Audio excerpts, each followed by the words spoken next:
You might find this hard to believe because I do work in television, but I always struggle with photo shoots. There's something, I mean, I love television because I just feel it's you and me, and we're just together here with the Lord.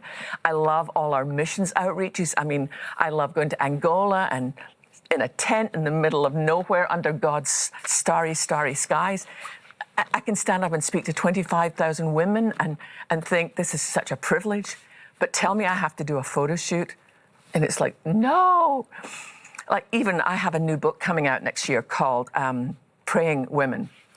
And every time that I have a photo shoot scheduled, be right back from the days when I used to record albums, and yes, they were albums back then, I would always have this vow, okay, I've got this photo shoot coming up in 6 weeks. I'm going to lose 10 pounds. And every single time I gain about 5. I don't know why. It's like I sabotage myself. So with this latest photo shoot, we were shooting in this barn in Texas. It's this beautiful big old white barn that they use for weddings.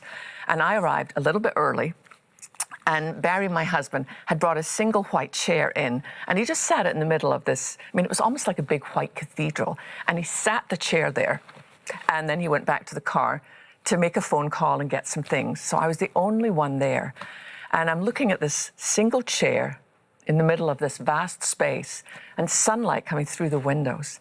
And as I stood there, now I've never heard the audible voice of God, but I heard in my spirit the Lord say, why don't you come and sit a while? And so I just made my way, and I just sat in that chair in the presence of God.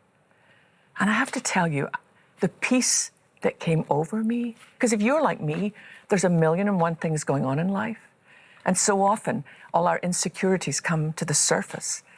But I really encourage you, find some time today, tomorrow, every day. Just find a chair somewhere or put it in the middle of your room and just sit in the presence of the Lord.